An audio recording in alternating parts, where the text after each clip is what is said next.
بسم اللہ الرحمن الرحیم. حرمت حرام کیا گیا ہے. یہ کیا ہے؟ مجہول ہے. مجہول ماضی مجہول اور حرمت فیمیل کا صیغہ فعلت کے وزن پر. حرام کیا گیا ہے علیکم تم پر. میتتو مردار. میتتا مردار. کل بھی میں نے بتایا تھا اور آج ہی آیت آ گئی کہ کیا کیا ہمارے لیے حرام ہے. حرام کیا گیا ہے تم پر مردار والدمو اور خون. دم خون. ولحم گوشت. خنزیری خنزیر کا. وما اور جو اہلا پکارا گیا لغیر اللہ غیر اللہ کے لیے. لی مطلب لیے غیر اللہ کے لیے. بھی اس کو. والمنخنقۃ اور جو گلا گھٹ کر مرنے والی ہیں. اب یہاں پر یہ فیمیل کا صیغہ ہے لیکن سارے ہی جو گلا گھٹ کر مر جائیں. ٹھیک ہے تو یہ منخنقۃ گلا گھٹ کر مرنے والی. والموقوذۃ اور چوٹ لگ کر مرنے والی. والمتردیۃ جو بلندی سے گر کر مرنے والی ہو. والنطیحۃ جو ٹکر لگ کر مرنے والی ہو. نطیحۃ ٹکر لگ کر مرنے والی.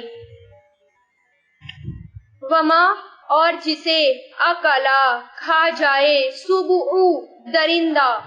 سبع ہے یہ سبع درندہ. اللہ مگر جس کو زکیتم ذبح کر لیا تم نے. زکیتو ذبح کرنا ذبح کر لیا تم نے. وما اور جو ذبیحہ ذبح کیا گیا ہو. مجھول آ گیا یہ. جو ذبح کیا گیا ہو علن نصوبی آستانوں پر. آستانوں پر. آستان کیا ہوتے ہیں؟ اس کا روٹ دیکھیے آپ. نون صاد با نصب. نصب کا مطلب ہوتا ہے گاڑنا. نصب مطلب زمین میں کچھ گاڑنا. عرب جن پتھروں کی پوجا کرتے تھے مطلب جن مورتیوں کی پوجا کرتے تھے تو ان کے نام پر جانور ذبح کرتے تھے. اور جہاں وہ پوجا کی جاتی تھی اور ان کے نام پر جس جگہ وہ جانور ذبح کرتے تھے وہیں وہ ایک پتھر گاڑ دیا کرتے تھے کہ یہاں ہم نے ان کے نام پر یہ ذبح کیا ہے. وہیں پتھر گاڑ دیا کرتے تھے اور اس پتھر کی پھر پوجا کیا کرتے تھے. تو اس کو کیا کہتے ہیں؟ آستان. اس جگہ کو کیا کہتے ہیں؟ آستان. ٹھیک ہے. درگاہیں بھی ہوتی ہے کچھ خاص جگہیں بھی ہوتی ہے. ہاں درگاہوں کے لیے بھی بولا جاتا ہے. ٹھیک ہے کچھ خاص جگہوں کے لیے بھی بولا جاتا ہے. تھانے وغیرہ کے لیے بھی جہاں پر جو ہے ذبح کرنے کے لیے لوگ لے کر جاتے ہیں ان کو بھی آستان بولا جاتا ہے. ٹھیک ہے تو آستانوں پر. وَأَنْ اور یہ کہ تستقسموا تم قسمت معلوم کرو. قاف سین میم قسم. استقام یعنی قسمت معلوم کرنا. کسی سے لفظ تقسیم بنائے. تقسیم مطلب بانٹنا. تقسیم ڈسٹریبیوٹ. عرب جب شراب پیتے پھر اونٹ کا جو گوشت پسند آتا اس کے مالک سے زبردستی لیتے اور اس کو منمانی قیمت دیتے اور پھر وہ ذبح کرتے اور پھر وہ اس سے جوا کھیلتے. پھر تیر کے ذریعے جو ہے وہاں پر جو ہے تیر ہوا کرتے تھے اور کسی تیر پر آدھا, کسی تیر پر لکھا ہوتا تھا آدھا, کسی پر لکھا ہوتا تھا 2/3, کسی تیر پر لکھا ہوتا تھا خالی. تو جس کے نام کا تیر نکلتا تھا کسی کو تو مطلب تیر کے ذریعے گوشت بانٹا کرتے تھے. تھیلی ایسی بنا دیا کرتے تھے. کسی کو تو کچھ ملتا تھا اور کسی کو کچھ نہیں ملتا تھا. ٹھیک ہے. جوئے میں جو جیتا اس کو گوشت ملتا تھا اور جو نہیں جیتا اس کو کچھ بھی نہیں ملتا تھا. تو اس طرح جوا تو ہر قسم کا حرام ہے. اور یہ کہ تم قسمت معلوم کرو بالازلام تیروں سے. تیروں کے ذریعے. ازلام تیر. کس سے بنائیے؟ زا لام میم ظلم. ظلم کی جمع ہے. ہاں ذالکم یہ سب فسق گناہ کے کام ہے. فسق حد سے بڑھنا, نافرمانی, گناہ کے کام ہے. ٹھیک ہے. اب یہاں پر کیا ہے کہ ہم پر اللہ تعالیٰ نے واضح طور پر بتا دیا کہ کیا کیا حرام ہے اور کیا کیا حرام نہیں ہے. ٹھیک ہے.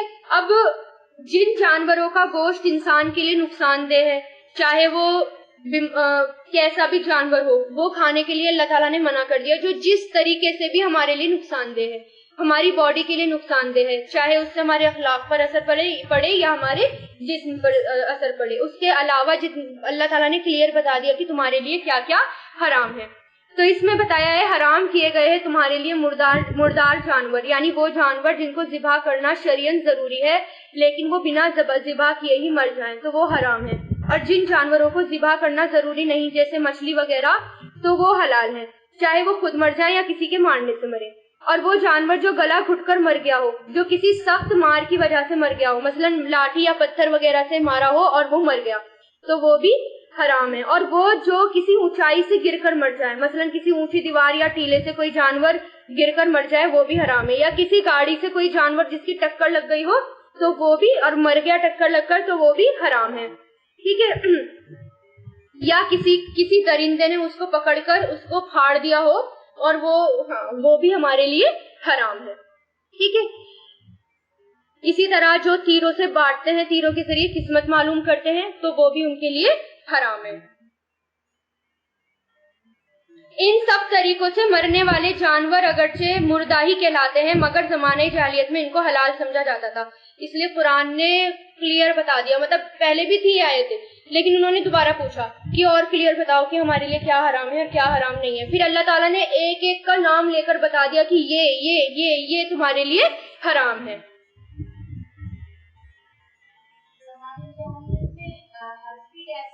یہاں پر کیا ورڈ آیا ہے درندوں کے لیے؟ سبع. سبع سے بنا ہے. سبع کسے کہتے ہیں؟ 7 کو کہتے ہیں. عرب میں 7 کو مضبوط مانا جاتا تھا. 7 لیٹر کو اور 7 کے گروپ کو بہت مضبوط مانا جاتا تھا اور اسی لیے یہ درندے کے لیے بھی یہ ورڈ استعمال ہونے لگا. درندہ بھی بعض اوقات مضبوط ہوتا ہے اور اس کو شیر ہے، درندہ ہے، ذرا اس کے سامنے جا کر دکھائیں. اسی طرح وہ جانور بھی حرام ہے جس کو غیر اللہ کے نام پر ذبح کیا ہو گیا ہو، پھر اگر ذبح کے وقت بھی اس پر غیر اللہ کا نام لیا ہے تو یہ جو ہے کھلا شرک ہے. اور یہ مشرکین مکہ بہت کرتے تھے، اپنے بتوں کا نام لیا کرتے تھے اور پکارا کرتے تھے باقاعدہ نام لے کر کہ ہم اس نام سے اس کو ذبح کر رہے ہیں. خنزیر کا گوشت، اس کے بدن کا ہر حصہ حرام ہے، کسی بھی طرح استعمال کرنا وہ ناجائز ہے، چاہے وہ کسی میٹیریل میں یوز ہو رہا ہو یا وہ کسی بھی طریقے سے استعمال ہو رہا ہو، وہ حرام ہے. وہ جانور بھی حرام ہے جو نسب پر ذبح کیے گئے ہوں. ٹھیک ہے. اور یہ تیر کا تو میں نے بتا ہی دیا. چلیے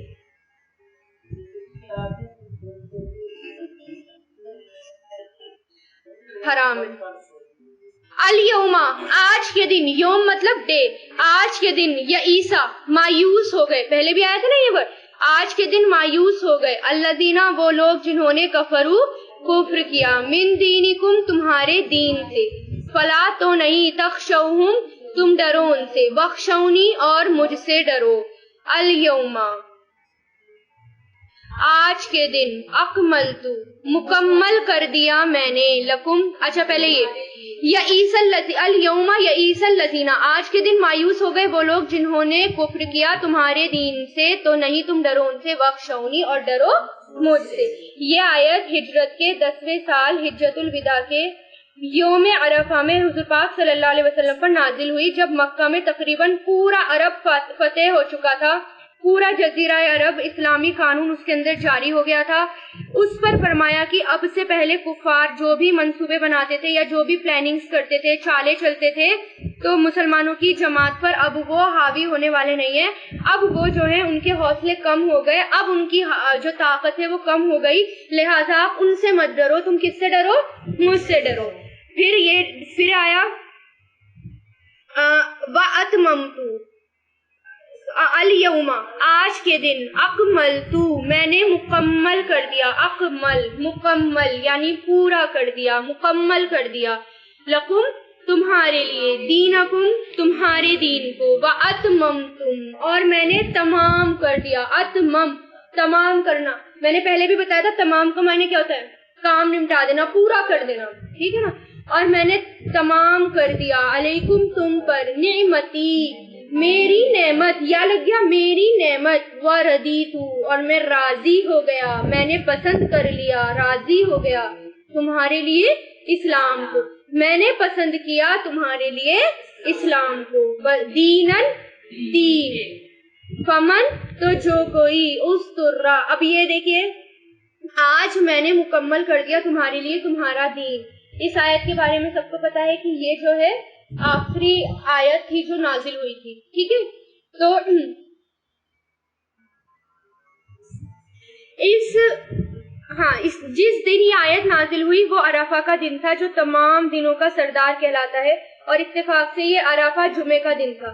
اس دن جب یہ آیت نازل ہوئی تھی تو اس دن بہت ساری چیزیں اکٹھی تھی۔ ایک تو یہ عرفہ کا دن تھا، اور عرفہ کے دن میں بھی کون سا دن تھا؟ جو جمعے کو یہ عرفہ کا دن، اور جبکہ عرفہ کا دن بھی سب دنوں میں سب سے زیادہ مخصوص ہے، امپورٹنٹ ہے، اور پھر جمعہ، اس پر جمعہ اور تاکید ہو گئی، یعنی اور زیادہ امپورٹنٹ ہو گیا، اس کی اور فضیلت بڑھ گئی۔ پھر نازل ہونے کا وقت بھی بہت ہی برکت والا تھا، یعنی عصر کے بعد، جو عام دنوں میں بھی مبارک وقت ہوتا ہے، جمعے کے دن تو عصر کے بعد کے وقت جو ہوتا ہے وہ دعاؤں کا قبولیت کا وقت ہوتا ہے، اور پھر عرفہ کے دن اور زیادہ خصوصیت کے ساتھ دعائیں قبول ہونے کا خاص وقت ہے۔ تو اس دن جو ہے بہت زیادہ فضیلتیں اس دن کی ہے۔ اسی طرح جب یہ آیت نازل ہوئی، حضور پاک صلی اللہ علیہ وسلم فرماتے ہیں کہ یہ آیت عرفہ کی شام کو جمعے کے دن اتری۔ جس دن یہ آیت اتری اس دن 5 چیزیں جمع تھی، یعنی 5 عیدیں بھی جمع تھی۔ اس دن جمعے کا دن تھا پہلی بات، دوسرا عرفہ کا دن تھا، اور یہودیوں کی عید تھی، اور نصارہ کی عید تھی، اور مجوس کی بھی عید تھی۔ تو اس دن ان تینوں لوگوں کی عید کا دن تھا، اتنا خاص یہ دن تھا، ٹھیک ہے، ہر کسی کے لیے یہ مبارک دن تھا۔ کوئی اسی سے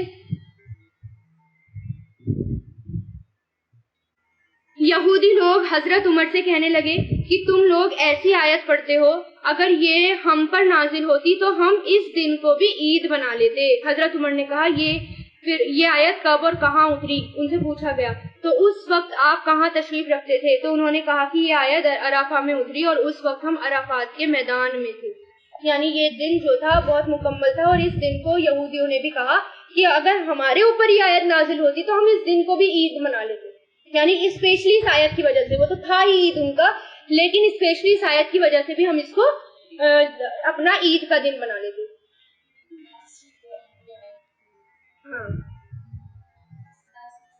اور عرفات کے دن عصر کے بعد میدان عرفات میں جبل رحمت کے قریب یہ آیت نازل ہوئی۔ اس موقع پر حج کے لیے مسلمانوں سے سب سے بڑا اور پہلا عظیم اجتماع تھا۔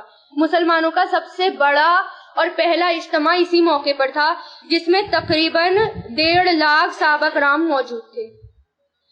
اس آیت میں اللہ تعالیٰ نے ایک بہت بڑی خوشخبری سنائی کہ آج کے دن کو ہر طرح سے میں نے تمہارے لیے اس دین کو مکمل کر دیا، اور اپنا ایمان اور اپنی نعمتوں کو پورا تم پر کر دیا، ٹھیک ہے۔ تو یہ اللہ تعالیٰ کی طرف سے بہت بڑی خوشخبری تھی۔ فمن، تو جو کوئی اس طرح مجبور کیا گیا ہو، فی المخمصۃ، بھوک میں، مخمصہ بھوک، کون سی بھوک؟ شدت کی بھوک، مطلب جس سے انسان اب بھوکا نہیں رہ سکتا، اب انسان مر جائے گا۔ غیرہ متجانف، غیرہ مطلب نہ کہ، متجانف مائل ہونے والا ہو، جھکنے والا ہو، جانف پہلے بھی آئے جھکنے کے لیے، نہ کہ مائل ہونے والا ہو، جھکنے والا ہو، للاسمی گناہ کی طرف، فإن اللہ، تو بے شک اللہ، غفور الرحیم، بخشنے والا، رحم کرنے والا ہے۔ اب اس میں کیا ہے کہ یہ سب چیزیں کب حلال ہو جاتی ہے؟ جب انسان اتنا مجبور اور اتنا لاچار ہو گیا ہو، اتنے دن کا بھوکا ہو گیا ہو کہ اب اگر اس نے تھوڑا دیر بھی انتظار کرا تو وہ مر جائے گا، اب اس کی جان چلی جائے گی، اور اس میں بھی کیسے کھائے؟ صرف اتنا سا کھائے کہ اس سے اس کی جان بچ جائے، صرف جان بچانے کے لیے کھائے، اور وہ بھی کراہت کے ساتھ کھائے، مطلب اس کو اچھی چیز سمجھتے ہوئے نہ کھائے، بری چیز سمجھتے ہوئے کھائے، اور کراہت کے ساتھ کھائے، یعنی گناہ کا اس کا ارادہ نہ ہو، ایسا نہیں کہ جان بوجھ کر کھا رہے ہو، گناہ کا ارادہ نہ ہو، بلکہ مجبوری ہو، اور اتنی بڑی مجبوری کی جان چلی جائے گی تب کھا سکتے ہیں۔ پھر اللہ تعالیٰ کیا ہے؟ بخشنے والا، رحم کرنے والا۔ یسألونک، وہ سوال کرتے ہیں آپ سے، ماذا، کیا، اہلا، حلال کیا گیا، لہم، ان کے لیے، پھر سے سوال ہوا، تو اللہ تعالیٰ کیا کہہ رہے ہیں؟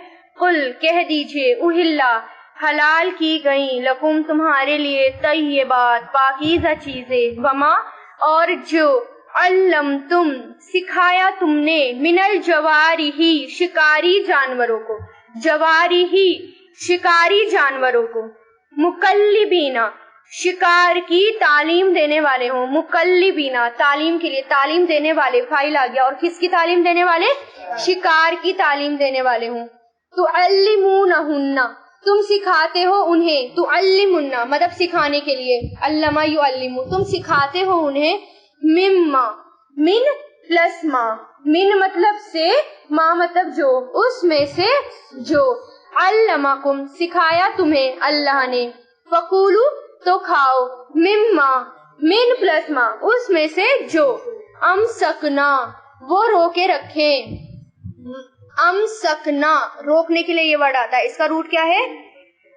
میم سین کاف، روکنا، ٹھیک ہے، مسک روکنا، کہ وہ روکے رکھیں، علیکم تم پر، وذکر اور ذکر کرو، اسم اللہ نام کا اللہ کے، علیہ اس پر، واتقوا اللہ اور ڈرو اللہ سے، بے شک اللہ سریع الحساب جلد حساب لینے والا ہے۔ اب اس میں کیا تھا، بعض صحابہ کرام نے حضور پاک صلی اللہ علیہ وسلم سے شکاری کتے کے حکم کے بارے میں معلوم کیا، تو اس پر یہ آیت نازل ہوئی جس میں یہ بتایا گیا کہ کتے اور باز سے شکار کیا ہوا جانور اس وقت حلال ہیں جبکہ یہ 4 شرطیں پائی جائیں۔ تو پہلی شرط یہ ہے کہ کتا یا باز جو ہے وہ سکھایا گیا ہو اور سدھایا گیا ہو، جس کے لیے شریعت نے یہ بتایا جب کتے کو شکار کے لیے چھوڑا جائے تو وہ شکار تمہارے پاس لائے، وہ خود نہ کھائے، اور باز کے لیے یہ اصول ہے کہ جب تم اس کو واپس بلاؤ تو وہ فوراً واپس آ جائے، چاہے اس نے شکار کیا ہو نہ کیا ہو، لیکن تم نے اس کو بلایا اور اتنا سدھایا کہ وہ تمہارے کہنے پر وہ واپس بھی آ گیا، ٹھیک ہے۔ تو اس سے ثابت ہوگا کہ جو شکار وہ کرتے ہیں وہ تمہارے لیے اب حلال ہے۔ اگر کسی کتے نے جو ہے شکار کیا ہو اور وہ اس میں سے اس نے کھا لیا ہو، ٹھیک ہے، تو یا باز ہو اور تم وہ شکار کے لیے تم نے چھوڑا ہو باز کو، لیکن تم اس کو بلا رہے ہو اور وہ تمہارے پاس نہیں آ رہی، پھر وہ والا جانور تم نہیں کھاؤ گے، پھر وہ اس نے اپنے لیے جو ہے وہ شکار کیا ہے۔ دوسری شرط یہ ہے کہ تم خود اپنے ارادے سے کتے یا باز کو شکار کے لیے چھوڑو، یہ نہ ہو کہ وہ خود بخود کسی شکار کے پیچھے دوڑ کر اس کا شکار کر لیں۔ اگر وہ خود دوڑ کر رہے ہیں تو اس کا مطلب وہ اپنے لیے کر رہے ہیں، لیکن اگر آپ نے ان کو شکار کے لیے چھوڑا ہے تو وہ آپ کے لیے شکار کر رہے ہیں۔ تیسری شرط یہ ہے کہ جب شکاری جانور کو شکار کے لیے چھوڑ دو تو بسم اللہ کہہ کر چھوڑو، یعنی ہمیں بسم اللہ کہنا ضروری ہے ان کو چھوڑنے سے پہلے۔ چوتھی شرط یہ ہے کہ شکاری جانور شکار کو خود نہ کھانے لگے بلکہ تمہارے پاس لے کر آئے۔ جب یہ 4 شرط پوری ہو جائیں تو اس کا مطلب یہ ہے کہ تمہارے لیے جس جانور نے، جو کتے یا باز نے شکار کرا ہے وہ حلال ہے، ٹھیک ہے نا۔ اس کے بارے میں یہ حدیث بھی آتی ہے، عدیب بن حاتم کہتے ہیں کہ میں نے حضور پاک صلی اللہ علیہ وسلم سے پوچھا، یا رسول اللہ، اگر بسم اللہ پڑھ کر سکھایا ہوا کتا شکار پر چھوڑ دوں اور وہ میرے لیے شکار کو روکے رکھے تو کیا میں اسے کھا سکتا ہوں؟ آپ نے فرمایا وہ تم کھا سکتے ہو۔ میں نے کہا اگر کتے نے اسے مار ڈالا ہو مگر کھایا ہوا نہ ہو تو آپ نے فرمایا کھا سکتے ہو، اور اگر تمہارے کتے کے ساتھ دوسرا کتا بھی شریک ہو گیا تو شکار مر چکا ہے تو اس کو مت کھاؤ، کیونکہ تمہیں علم نہیں کہ وہ کس کتے نے مارا ہے، کیونکہ تمہیں اس کتے کے بارے میں علم نہیں۔ پھر میں نے پوچھا کہ اگر شکار چوڑائی پر لگنے والی کسی چیز سے مر جائے، مطلب چوٹ وغیرہ کسی چیز سے مر جائے، تو آپ نے فرمایا اگر پھٹ جائے یعنی خون نکل آئے تو کھا سکتے ہو ورنہ نہیں کھا سکتے، مطلب ابھی مرا نہیں، خون نکل رہا ہے، اسے فٹافٹ ذبح کر لو، ٹھیک ہے۔ آپ نے فرمایا اگر بسم اللہ پڑھ کر سکھائے ہوئے کتے سے شکار کیا جائے اور اس نے خود بھی کچھ کھا لیا ہو تو مت کھاؤ، کیونکہ تمہیں نہیں معلوم کہ اس نے تمہارے لیے شکار کیا ہے یا پھر اپنے لیے شکار کیا ہے۔ الیوم آج کے دن، اوہلا حلال کر دی گئی، لکم تمہارے لیے، طیبات پاکیزہ چیزیں، وطعام اور کھانا، الذین ان لوگوں کا جو اوتوا الکتاب دیے گئے کتاب، حل حلال ہے، لکم تمہارے لیے، وطعامکم اور کھانا تمہارا، حل حلال ہے، لہم ان کے لیے، والمحصنات اور پاک دامن عورتیں، پہلے بھی آیا تھا یہ 5ویں پارے کے شروع میں، محصنات پاک دامن عورتیں، من المومنات مومن عورتوں میں سے، والمحصنات اور پاک دامن عورتیں، من الذین ان لوگوں میں سے جو اوتوا الکتاب دیے گئے کتاب، من قبلکم تم سے پہلے، اذا جب آتیتموہن دے دیا ہو تم نے انہیں، آتیتم دے دیا ہو، عطا کر دیا ہو، دے دیا ہو تم نے، ہننا انہیں، اجورہن ان کی اجرت، اجرت کیا ہو گئی یہاں؟ مہر، ان کے مہر، محسنین نکاح میں لانے والے ہوں، پہلے بھی آیا تھا نا محسنین کس کے لیے آیا تھا؟ نیک پاک دامن عورتوں کو نکاح میں لانے والے ہوں، غیر مسافحین نہ کہ بدکاری کرنے والے ہوں، فحش کرنے والے ہوں، ہے نا۔ نہ کہ بدکاری کرنے والیاں ہوں، ولا اور نہ ہی متخذی بنانے والیاں ہوں، متخذی فیمیل کا صیغہ ہے، بنانے والی، اخدان چھپے دوست، جسے چھپے یار، ومن اور جو کوئی یکفر کفر کرے گا بالایمانی ایمان کے ساتھ، فقط تو در حقیقت حبیتا برباد ہو گئے، ضائع ہو گئے، عملہ اس کے عمل، اور وہ آخرت میں من الخاسرین خسارہ پانے والوں میں سے ہوگا۔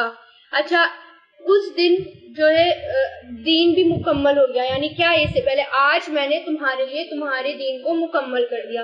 اسی طرح جو یہ آیتیں تھی پاکیزہ، یعنی آج بھی پاکیزہ چیزیں جو ہیں وہ بیان کر دی گئی ہیں، آج کے دن حلال کر دی گئی ہے۔ اب اس سے ریلیٹڈ کوئی اور حکم نہیں آئے گا کہ اب کیا حلال ہے اور کیا حرام نہیں ہے، اب یہ فائنل حکم آ گیا، اب کسی میں تبدیلی نہیں ہوگی، ٹھیک ہے، اب جو ہے یہ حکم آ چکا۔ اچھا، دوسری بات یہ، اچھا پھر کیا ہے اس آیت میں آج کے دن تمہارے لیے حلال ہے، یہ صاف ستھری چیز ہے، اس سے مراد کیا ہے، جو چیزیں ہماری باڈی کے لیے اچھی ہوں، طیبات آیا ہے، دیکھیے حلال چیزوں کے علاوہ کیا ہے، طیبات، اور طیب کا مطلب کیا ہے کہ آپ کو پاک چیزیں کھانی ہیں۔ کچھ چیزیں ایسی ہوتی ہیں جو حلال تو ہوتی ہیں لیکن آپ کی باڈی کے لیے بہت نقصان دہ ہوتی ہیں، جیسے میدا حلال تو ہے لیکن ہماری باڈی کے لیے نقصان دہ، اور ہمارے نبی نہیں کھاتے تھے، میدے سے بچتے تھے کیونکہ وہ اندر جا کے نقصان کرتا ہے، تو طیب چیزیں کھانی ہیں، ٹھیک ہے۔ پھر دوسری بات اس آیت میں یہ بیان کرائی کہ اہل کتاب کا ذبح کیا ہوا جانور تمہارے لیے حلال ہے، بالکل اسی طرح جس طرح مسلمانوں کا ذبح کیا ہوا جانور ان کے لیے حلال ہوتا ہے۔ اب مفسرین نے یہ لکھا ہے کہ کیونکہ مسلمان جس طرح غیر اللہ کے نام کو حرام سمجھتے ہیں، اسی طرح جو اہل کتاب ہوتے ہیں وہ بھی غیر اللہ کا نام نہیں لیتے، بھلے وہ نبی کو نہیں مانتے، لیکن ذبح جب وہ کرتے ہیں وہ اللہ تعالیٰ کا نام لے کر ہی ذبح کرتے ہیں، اس لیے وہ حلال ہے۔ اور اسی طرح ان کی جو لڑکیاں ہوتی ہیں وہ مسلمانوں کے لیے حلال ہوتی ہیں، جیسے کرسچن اور یہودی جو اہل کتاب کی ہوتی ہیں وہ ان کے لیے حلال ہوتی ہیں۔ چلیں، یا ایھا الذین آمنوا، اے لوگو جو ایمان لائے ہو، اذا جب تم کھڑے ہو الی الصلاۃ نماز کی طرف، وغسلوا تو تم غسل کر لو، وجوہکم اپنے چہرے کو، وایدیکم اور اپنے ہاتھوں کو، الی المرافق مرافق کونیوں تک، وامسحوا اور مسح کر لو، برؤوسکم اپنے سروں کا، وارجلکم اور اپنے پاؤں کا، مطلب پاؤں کو دھو لو، الی القعبین ٹخنوں تک، قعبین قعب ٹخنے، ڈوئل کا صیغہ ہے، دونوں ٹخنوں تک، وَإِن یعنی اپنے پاؤں کو دونوں ٹخنوں تک کیا کر لو، دھو لو، وَإِن اور اگر کنتم ہو تم جنوباً حالت جنابت میں، فَطَّہَرُوا تو خوب پاک ہو جاؤ، فا مطلب تو، طہروا پاک ہو جاؤ، امر ہے، وَإِن اور اگر کنتم ہو تم مرضی مریض، یا علی سفرین سفر پر، یا جاء آ جائے احدن کوئی، منکم تم میں سے، من الغائط قضائے حاجت سے،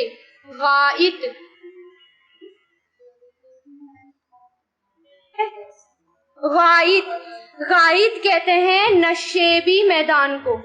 نشیبی میدان کون سا ہوتا ہے؟ ایسی جگہ جو نیچی ہو، مطلب ایسا میدان کہ اس کی آگے چل کے نیچی جگہ آ جائے، مطلب نیچی کوئی جگہ آ جائے، اس کو کہتے ہیں غائط۔ اہل عرب کے یہاں ٹوائلٹس نہیں تھے اور ٹوائلٹس کے لیے وہ ڈھلوا میدانوں میں جاتے تھے، نیچی جگہ پر جاتے تھے، پھر یہ لفظ جو ہے وہ ٹوائلٹ کے لیے یا قضائے حاجت کے لیے استعمال ہونے لگا، غائط۔ ویسے اس کا لفظی معنی کیا ہے؟ نیچی جگہ، نیچا ٹیلا، جو نیچی جگہ جو ہوتی ہے، ٹھیک ہے۔ ہاں، یا لامستم مس کسے کہتے ہیں؟ چھونے کو، چھوا ہو تم نے، نساء عورتوں کو، فلم تو نہیں، تجدو تم پاؤ، ماءن پانی، فتیممو تو تیمم کر لو، کیا ہے یہ؟ امر ہے، سعیدن مٹی، طیبن پاک مٹی، فمسحو تو مسح کر لو، بوجوہکم اپنے چہروں کا، وایدیکم اور اپنے ہاتھوں کا، منہ اس سے، ما یریدو نہیں چاہتا اللہ، لیجعل کہ وہ بنا دے، علیکم تم پر، من حرجن کوئی حرج، تنگی، حرج جو ہے گناہ کے لیے بھی آتا ہے، تنگی کے لیے بھی آتا ہے، حرج کے لیے، کہ وہ کر دے تم پر کوئی تنگی، ولیکن اور لیکن، یریدو وہ ارادہ کرتا ہے، لیطہرکم کہ وہ پاک کر دے تمہیں، یطہر پاک کر دے تمہیں، ولیتم اور تاکہ وہ پوری کر دے، نعمتہ اپنی نعمت، علیکم تم پر، لعلکم تاکہ تم، تشکرون شکر ادا کرو۔ اب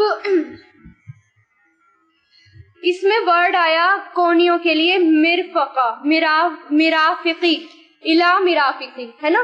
اس کا روٹ کیا ہے؟ رافقہ، رفق، وہ چیز جس سے سہارا لیا جائے، یعنی کونی، کونی سے انسان سہارا لیتا ہے نا، یا تو وہ چیز جس سے سہارا لیا جائے۔ اب یہاں پر وضو کا بیان ہے۔ جب نماز فرض ہوئی تھی تب وضو بھی فرض ہو گئی تھی، ٹھیک ہے؟ ابتدائی اسلام میں ہر نماز کے لیے وضو کرنا ضروری تھا۔ نماز کے شروع میں جب نماز فرض ہوئی تھی تب ہر نماز کے لیے وضو کرنا ضروری تھا، لیکن جب مکہ فتح ہوئی تو اس کے بعد آپ صلی اللہ علیہ وسلم نے وضو کیا اور جرابوں پر مسح کیا اور ایک وضو سے کئی نمازیں پڑھی۔ یہ دیکھ کر حضرت عمر نے عرض کیا، یا رسول اللہ، آج آپ نے وہ کام کیا ہے جو آج سے پہلے آپ نہیں کرتے تھے۔ آپ صلی اللہ علیہ وسلم نے فرمایا، یہ میں نے بھول کر نہیں کیا، قصداً ایسا کیا ہے۔ یہ مسند احمد کی روایت ہے، ٹھیک ہے؟ تو اللہ تعالیٰ نے اس وقت دین مکمل ہو گیا تھا، سارے جو احکام شریعت تھے، اب اس کے بعد کوئی احکام آنے والا نہیں تھا۔ اسی وقت نبی نے یہ بھی کام کیا، یعنی اب اللہ تعالیٰ نے اور رخصت دے دی۔ سردیوں میں جو بہت زیادہ سردی ہوتی ہے، ایک وضو سے آپ کئی نمازیں پڑھ سکتے ہیں، ورنہ یہ سوچو اگر ہر نماز کے لیے ہر نیا وضو کرنا پڑتا تو کتنی زیادہ مشقت ہوتی بیماروں کے لیے، اور جو باہر رہتے ہیں، بارڈرز پہ رہتے ہیں، ان کے لیے سفر میں کتنی دقت ہوتی ہے۔ اور ہم کیا کرتے ہیں؟ وضو کرتے ہیں، نماز پڑھتے ہیں اور ہم چلے جاتے ہیں تیار وغیرہ ہو کر، وضو کرنی نہیں پڑتی۔ اب ہر نماز میں کرنی پڑتی تو ہمارے لیے کتنی پریشانی ہو جاتی۔ تو یہ بھی اللہ تعالیٰ نے رخصت دی۔ ساکس پہ بس مسح بھی کر سکتے ہیں، اور اس کے لیے ضروری نہیں ہے کہ چمڑے کے ساکس ہوں، ایسا ساکس ہو جو کہ ہمیں سردی یا سردی سے بچا رہا ہے، جو موٹا ہے۔ وہ وولن بھی ساکس ہو سکتے ہیں، اس پر بھی ہمارا موٹا، اس پر بھی پھٹا ہوا نہ ہو، تو اس پر بھی ہمارا مسح ہو سکتا ہے۔ اس آیت میں صرف وضو کے فرائض کا ذکر ہے، باقی جو سنت ہیں اور مستحب ہیں ان کا حدیثوں میں پتہ چلتا ہے، ٹھیک ہے؟ یہ جو آئے ہیں یہ جو ہے فرائض ہیں۔ اب اس کے بارے میں سنیے، وضو جو ہے، وضو کے بغیر نماز قبول نہیں ہوتی۔ حضرت ابو ہریرہ سے روایت ہے کہ حضور پاک صلی اللہ علیہ وسلم نے فرمایا، اللہ تعالیٰ بے وضو کی نماز قبول نہیں کرتا حتیٰ کہ وہ وضو کر لے۔ یہ مسلم کی روایت ہے۔ وضو سے پہلے بسم اللہ پڑھنا ضروری ہے۔ حضور پاک صلی اللہ علیہ وسلم نے فرمایا، وہ شخص کا وضو نہیں جس نے بسم اللہ نہیں پڑھی۔ اچھا، وضو کیوں پڑھتے ہیں اس کے بارے میں پتہ ہے؟ وضو کیوں پڑھی جاتی ہے، وضو کیوں کی جاتی ہے؟ حضرت ابو ہریرہ رضی اللہ تعالیٰ عنہ کہتے ہیں کہ حضور پاک صلی اللہ علیہ وسلم نے فرمایا کہ میرا حوض عدن اور ایلا، عدن جو ہے یمن کا علاقہ اور ایلا فلسطین کا علاقہ، عدن اور ایلا کے فاصلے سے بھی زیادہ بڑا ہے۔ اس کا پانی برف سے زیادہ سفید اور شہد سے زیادہ میٹھا، شہد سے زیادہ اور دودھ سے زیادہ میٹھا ہے۔ اس پر رکھے برتنوں کی تعداد آسمان کے تاروں سے بھی زیادہ ہے۔ قیامت کے روز میں دوسری امت کے لوگوں کو اس پر آنے سے اس طرح روکوں گا جس طرح کوئی آدمی دوسرے آدمی کے اونٹوں کو اپنے حوض پر آنے سے روکتا ہے۔ صحابہ کرام نے عرض کیا کہ یا رسول اللہ، کیا آپ ہمیں اس دن پہچان لیں گے؟ یعنی اپنی امت کے ہر لوگوں کو قیامت تک کو پہچان لیں گے؟ آپ صلی اللہ علیہ وسلم نے فرمایا، ہاں، وضو کی وجہ سے تمہارے ہاتھ اور پاؤں اس طرح روشن و چمکدار ہوں گے کہ ایسے نشان کسی دوسری امت کے لوگوں میں نہیں ہوں گے۔ تو جتنا چاہو اتنی چمک بڑھا لو۔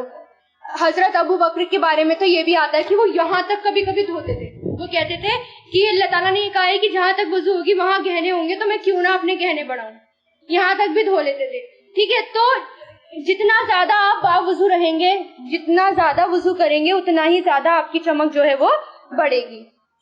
آپ صلی اللہ علیہ وسلم نے فرمایا، جس نے وضو کیا اور بہت اچھی طرح وضو کیا پھر نماز کے لیے کھڑا ہوا، اس کے گناہ اس سے نکل جائیں گے، اس کے کانوں سے، اس کی آنکھوں سے، اس کے ہاتھوں سے اور اس کے پاؤں سے، ہر چیز سے جہاں جہاں وہ دھوتا جائے گا اس کے گناہ نکلتے جائیں گے، جھڑتے جائیں گے۔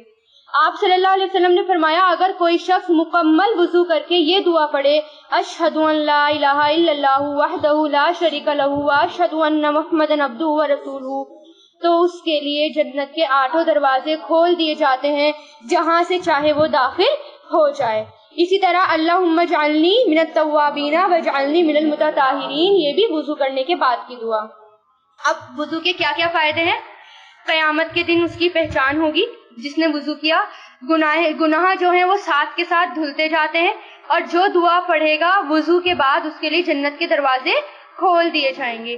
آپ صلی اللہ علیہ وسلم ہر وضو کے بعد مسواک کی ترغیب دیتے تھے. ہر وضو کے ساتھ مسواک کرو. آپ صلی اللہ علیہ وسلم نے فرمایا اگر میری امت کی تکلیف کا مجھے احساس نہ ہوتا تو میں ہر نماز کے ساتھ مسواک کرنے کا حکم دیتا. لیکن نبی کو پتا تھا کہ میری امت کتنی آلسی ہو جائے گی کہ وہ مسواک کرنے سے وہ کرے گی، تو اس لیے یہ فرض نہیں کیا. ورنہ صحابہ کرام جو تھے اور نبی ہر نماز کے ساتھ جو ہے مسواک کرتے تھے. آپ صلی اللہ علیہ وسلم نے فرمایا مسواک منہ کی تازگی اور رب کی خوشنودی کا سبب ہے. اللہ تعالیٰ کو خوش کرنا ہے تو مسواک کرنا شروع کر دو. اگر روزہ نہ ہو تو وضو کرتے وقت اچھی طرح ناک میں پانی چڑھانا چاہیے، اور ہاتھ اور پاؤں کی انگلیاں اور داڑھی میں خلال کرنا ضروری ہے. انگوٹھی وغیرہ کا بھی خلال کرنا، یعنی اپنی انگوٹھی وغیرہ جو بھی آپ نے زیور پہن رکھے ہوں اسے ہلا لو. آپ صلی اللہ علیہ وسلم نے فرمایا وضو اچھی طرح کرو، ہاتھ پاؤں کی انگلیوں کا خلال کرو، اور اگر روزہ نہ ہو تو ناک میں بہت اچھی طرح پانی چڑھاؤ، کیونکہ ناک میں پانی چڑھانے سے وہ اندر چلا جاتا ہے. اس لیے آپ نے فرمایا اپنے سر کا مسح اس طرح کیا کرو کہ اپنے دونوں ہاتھ آگے سے پیچھے لے گئے اور پیچھے سے آگے لائے، یعنی آگے سے پیچھے تک، اور پھر ایسے ہاتھ جو ہے لے کر آتے تھے نبی. آپ صلی اللہ علیہ وسلم نے فرمایا اپنے سر کا مسح کیا کرو اور اپنی شہادت کی دونوں انگلیوں سے دونوں کانوں کے اندر اور اپنے دونوں انگوٹھوں سے دونوں کانوں کے باہر کے حصے کو مسح کرو. حضور پاک صلی اللہ علیہ وسلم نے وضو کرتے ہوئے پیشانی کے بال اور پگڑی اور موزوں کا بھی مسح کیا. پہنے ہوئے جوتے اور موزوں پر بھی مسح ہو سکتا ہے. حضرت انس فرماتے ہیں کہ حضور پاک صلی اللہ علیہ وسلم نے ایک آدمی کو وضو کرتے دیکھا جس کے پاؤں میں وضو کرنے کے بعد ناخن جیسی جگہ خشک تھی. آپ نے حکم دیا کہ واپس جاؤ اور اچھی طرح وضو کرو، خشک ایڑیوں کے لیے آگ کا عذاب ہے. اس نے خشک ایڑی، تو بالکل کوئی جگہ آپ کی خشک نہیں ہونی چاہیے، پورا مکمل وضو کرو جب بھی کرو، ٹھیک ہے نا. اب حضرت عائشہ فرماتی ہیں کہ رسول پاک صلی اللہ علیہ وسلم کے پاس ایک کپڑا تھا جس سے آپ نے وضو کے بعد بدن پوچھا. یعنی کپڑا یوز کرنا اور نہ یوز کرنا وہ ہماری مرضی پر ہے، کیونکہ اس میں ہاں پہنچ بھی سکتے ہیں. یعنی یہ میں نے حدیث سنائی نا کہ انہوں نے حضرت عائشہ سے کپڑا لیا اور اپنے بدن کو پہنچا. لیکن پانی جتنا ٹپکتا ہے وضو کے بعد گناہ بھی ٹپکتے ہیں، یعنی جھڑتے ہیں. حضرت میمونہ رضی اللہ تعالیٰ عنہ فرماتی ہیں کہ نبی نے غسل جنابت کا طریقہ بیان کرتے ہوئے فرمایا کہ حضور پاک صلی اللہ علیہ وسلم نے غسل کے بعد اپنے دونوں پاؤں پھر دھوئے اور اس کے بعد میں نے آپ کو تولیہ دیا تو آپ نے وہ واپس کر دیا. یعنی ہمیں دونوں ریفرنس ملتے ہیں کہ ہم تولیے کو یوز بھی کر سکتے ہیں اور یوز نہیں بھی کر سکتے. حضرت عبداللہ بن عباس سے روایت ہے کہ حضور پاک صلی اللہ علیہ وسلم نے وضو کرتے ہوئے ایک مرتبہ بھی اپنے اعضاء دھوئے. اگر پانی کم ہو تو ہم ایک مرتبہ بھی اپنا اعضاء دھو سکتے ہیں. ضروری نہیں ہے 3 بار ہی ہم اپنے ہاتھ پیر دھوئیں گے، ایک بار سے بھی وضو ہو جائے گا. حضرت عبد بن زید رضی اللہ تعالیٰ عنہ کہتے ہیں کہ حضور پاک صلی اللہ علیہ وسلم نے وضو کیا اور 2 مرتبہ اعضاء دھوئے. یعنی جب انہوں نے دیکھا وضو کرتے ہوئے تو نبی نے ان کے سامنے 2 مرتبہ اعضاء دھوئے، اپنے 2 مرتبہ اپنے باڈی پارٹ دھوئے. تو ایک بار میں بھی وضو ہو سکتا ہے اور 2 بار میں بھی وضو ہو سکتا ہے. حضرت عبداللہ بن زید بن عمر بن ایاس روایت کرتے ہیں کہ ایک مرتبہ ایک دیہاتی نے حضور پاک صلی اللہ علیہ وسلم سے وضو کا طریقہ دریافت کیا تو آپ نے اسے 3 بار وضو کے اعضاء دھو کر دکھائے اور فرمایا وضو کا طریقہ یہ ہے، جس نے اس سے زیادہ مرتبہ دھویا اس نے برا کیا، زیادتی کی اور ظلم کیا. آپ صلی اللہ علیہ وسلم نے فرمایا تم میں سے کوئی وضو کر کے مسجد کی طرف جائے تو انگلیوں میں انگلیاں ڈال کر نہ چلے، کیونکہ وضو کے بعد آدمی نماز ہی کی حالت میں ہوتا ہے. جب آپ نے نیت کے لیے آپ اٹھ گئے، مطلب آپ نے یہ سوچا اب چلو نماز پڑھ لیتی ہوں، یعنی آپ کی نیت ہوگی تبھی سے اور آپ نے وضو کیا تبھی سے آپ نماز کی حالت میں. تو اب کوئی بھی آپ زور سے ہنسنا، فحش کام کرنا، زور سے باتیں کرنا یہ مت کریں. یہاں تک کہ انگلیوں میں انگلیاں ڈال کر بھی سڑک پر نہیں چلنا، کیونکہ اب آپ وضو کی حالت میں. ناپاکی کی 2 قسمیں ہوتی ہیں، ایک کا نام ہوتا ہے حد سے اصغر اور ایک کا نام ہوتا ہے حد سے اکبر. تو حد سے اکبر کون سی ہوتی ہے؟ جیسے وضو کا ٹوٹنا یا وضو کا ہونا یا نہ ہونا، تو وہ تو چھوٹی ناپاکی کہلاتی ہے، یعنی اگر وضو ٹوٹ گئی تو دوبارہ وضو کر لو. لیکن حد سے اکبر میں غسل کی ضرورت ہوتی ہے. غسل ہونا جیسے حیض اور مباشرت. ابھی آیا نا کہ غسل کرو, تو عام غسل اور غسل جنابت کے بیچ کا جو فرق ہے وہ کیا ہے؟ وضو ہے. حضرت بلال کے بارے میں آتا ہے کہ حضرت ابو ہریرہ نے فرمایا, نماز فجر کے بعد حضور پاک صلی اللہ علیہ وسلم نے پوچھا بلال رضی اللہ تعالیٰ عنہ سے, اے بلال, اسلام لانے کے بعد تمہارا کون سا عمل ہے جس سے تمہیں بخشش کی زیادہ امید ہے؟ کیونکہ آج رات میں نے جنت میں اپنے آگے آگے تمہارے قدم کی چلنے کی آواز سنی. حضرت بلال رضی اللہ تعالیٰ نے عرض کیا کہ میں اس سے زیادہ امید آور عمل کوئی نہیں کرتا کہ دن رات میں جب بھی وضو کرتا ہوں جتنی اللہ تعالیٰ کو منظور ہو نماز پڑھ لیتا ہوں. یعنی جب بھی وہ وضو کرتے 2 نفل نماز ضرور پڑھ لیتے, چاہے وقت ہو نماز کا یا نہ ہو, لیکن وضو ہر وقت باوضو رہتے تھے. ان میں یہ خاص بات تھی. تو اس وجہ سے انہوں نے نبی نے اپنے سے آگے حضرت بلال رضی اللہ تعالیٰ کے چلنے کے قدم کی آواز سنی. تو ہاں, اسی طرح غسل جو جنابت ہوتا ہے اس میں پورے بدن پر پانی بہایا جائے. اگر بال بہت زیادہ لمبے ہیں, کسی کو جیسے روز نئی دلہن کو کرنا پڑ جائے غسل جنابت, بال بہت لمبے ہیں اور بال سکھانے, اب سردیوں کا ٹائم ہے, اب ہر بار نہا کر اور پھر بال سکھانے میں کتنا ٹائم لگتا ہے. تو اگر چٹیا باندھی ہوئی ہے تو نہانے کے وقت چٹیا ہاتھ میں لے کر پورے سر, یا شاور کے نیچے کھڑی ہو جائے تو پورے سر پہ وہ پانی تو پھیلا لے. مطلب بال بھی سوکھے ہیں, بھلے ہی نیچے سے سوکھے ہیں, لیکن سر جو ہے وہ پورا تر ہونا چاہیے, اس میں بھی اس کا جو ہے غسل ہو گیا. ٹھیک ہے. تیمم کا طریقہ کیا ہے کہ حضور پاک صلی اللہ علیہ وسلم زمین پر ہاتھ مارتے, پھر ان پر پھونک مارتے, پھر آپ نے اپنے منہ پر اور دونوں ہاتھوں پر مسح کیا. اتنا سا یہ طریقہ. آپ صلی اللہ علیہ وسلم مسواک کیسے کرتے, اب یہ بھی سن لیجئے. آپ صلی اللہ علیہ وسلم مسواک دائیں سے بائیں کیا کرتے, اوپر سے نیچے نہیں کرتے تھے. پہلے ایسے دائیں سے بائیں کیا کرتے تھے, پھر دائیں طرف کے مسوڑے کو پھر بائیں اس طرح کر کے آپ مسواک کرا کرتے, اور صرف آپ دانتوں کا ہی مسواک نہیں بلکہ زبان کا بھی مسواک کرتے. جب زبان پر آپ اپنی مسواک پھیرتے جاتے, اندر تک چلے جاتے, یہاں تک کہ حلق تک تھوڑا پہنچتے تو ایک اکائی آتی. جس سے اکائی آئے گی نا, جب آپ ایسے کریں گے تو اکائی آئے گی, جس سے نتھنوں میں ویٹنس آ جائے گی, اور رات بھر خشک جو ہو چکے ہیں ان کے اندر جو بیکٹیریا ہیں اب وہ وہاں سے نکل چکے ہوں گے. ویٹنس کی وجہ سے بیکٹیریا بھی اندر تک کے نکل آئیں گے. اور اس کے ساتھ ساتھ جب آپ پانی چڑھائیں گے تو ناک پوری طریقے سے کلین ہو جائے گی. اور ناک, ایک طریقہ اور بھی ہے ناک کلین کرنے کا, کہ آپ ایک سائڈ سے ناک بند کر کے جو پانی چڑھاتے ہیں اور پھر باہر سانس کرتے ہیں, اندر سانس کرتے ہیں, اس طرح سے پوری اندر سے ناک کلین ہو جاتی ہے. جب ہم مسواک کرتے ہیں تو جب اکائی آتی ہے اس طرح سے اس کے جو یہاں کے جو گلینڈز ہوتے ہیں وہ ایکٹیویٹ ہو جاتے ہیں, جس کی وجہ سے اس میں ویٹنس آ جاتی ہے. پانی چڑھاتے ہیں تو ساری گندگی جو ہے وہ باہر آ جاتی ہے, اور اس سے تھائرائڈ کی پرابلم بھی دور ہوتی ہے. جب مسواک کرتے ہیں تو تھائرائڈ کی پرابلم جو ہے وہ دور ہوتی ہے. کیوں ہوتی ہے؟ گلینڈز کے ایکٹیویٹ ہونے کی وجہ سے. اور سائنائسس کی جو پرابلم ہے وہ بھی اس سے دور ہوتی ہے. ٹھیک ہے. تو مسواک جو ہے نبی نے بے وجہ نہیں بتائی ہے, جو ہم سوچے کہ بے وجہ برش کر لو یا مسواک کر لو, اس کے کچھ فائدے یہ بھی ہیں. ٹھیک ہے. اور باقی مسواک سے اتنی ساری بیماریاں ہیں جو وہ دور ہوتی ہیں, تو مسواک کرو تو بہتر ہے. آج سے بھی کوشش کرو, اس سے بڑا فائدہ مرتے وقت کلمہ نصیب ہوگا. وضو میں اوپر جتنا بھی بتایا تھا 4 چیزیں وہ فرض تھی, باقی سنت جو ہیں وہ 9 ہیں. شروع میں بسم اللہ پڑھنا, دونوں ہاتھ دھونا, کلی کرنا, مسواک کرنا, ناک میں پانی ڈالنا, کانوں کا مسح کرنا, داڑھی کا خلال کرنا, انگلیوں کا خلال کرنا, ہر حصے کو 3 بار دھونا. اور مستحب 5 ہیں. نیت کرنا, پورے سر کا مسح کرنا, پہلے دائیں ہاتھ اور بایاں ہاتھ دھونا, اور دھونے میں ترتیب کا لحاظ رکھنا, اور وضو میں دھونے والے حصوں کو ایک کے بعد ایک دھونا. یہ مستحب ہے. ٹھیک ہے. تو فرض بیان ہو گئی, سنت اور مستحب. ٹھیک ہے. مستحب کیا ہوتی ہے, کرو گے تو ثواب ملے گا. چلیے.